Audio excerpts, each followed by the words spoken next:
កែវស្រាតន្ត្រីនិងការរាំរែកតែយើងជួបជុំដើម្បីក្តីសុខឬដើម្បីបំភ្លេចទុក្ខ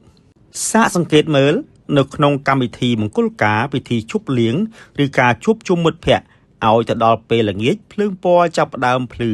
តន្ត្រីចាប់ផ្ដើមបន្លឺឡើងសំឡេងប៉ះកែវស្រាហាក់ដូចជាគ្មានថ្ងៃឈប់ឈរហើយមនុស្សច្រើនចាប់ផ្ដើមរាំរែកយ៉ាងសប្បាយរីករាយ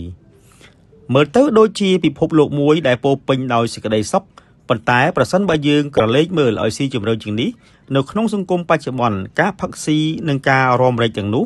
អាចមានអត្ថន័យពីរផ្សេងគ្នាស្រឡះអ្នកខ្លះរាំដើម្បីអបអរគេផឹកស៊ីនិងសើចសប្បាយដោយសារតែជីវិតគេមានក្តីសុខពិតប្រាកដគេមកដើម្បីបង្កើនការចងចាំល្អៗជាមួយមនុស្សដែលគេស្រឡាញ់និងផ្ដល់កិត្តិយសដល់ម្ចាស់កម្មវិធី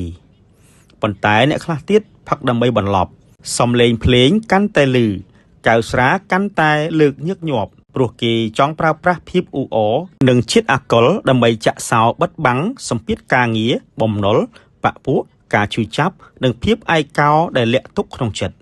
នៅពេលភ្លេងបិទភ្លេងរលត់មនុស្សមួយចំនួនត្រូវបានត្រឡប់ទៅជួបប្រឈមមុខនឹងការពិតដ៏នឿយហត់ដដែលសង្គមយើងសពថ្ងៃរវល់ខ្លាំងណាស់រហូតធ្វើឲ្យការផឹកស៊ីនិងការរាំរែកក្លាយជាថ្នាំបំបត្តិការឈឺចាប់បណ្ដោះអាសន្នសម្រាប់មនុស្សមួយចំនួនយើងសើចនៅក្នុងមុខកែវស្រាប៉ុន្តែចិត្តរបស់យើងអាចកំពុងស្រែកយំអ្វីដែលខ្ញុំបានចែករំលែកនេះគ្រាន់តែទស្សនៈផ្ទាល់ខ្លួនតែប៉ុណ្ណោះនិងជាជ្រុងតូចមួយនៃគំនិត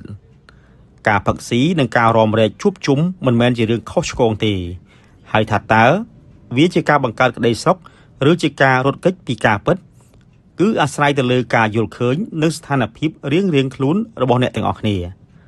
បើសិនបើអ្នកយល់ថាគំនិតមួយនេះមានអត្ថន័យល្អ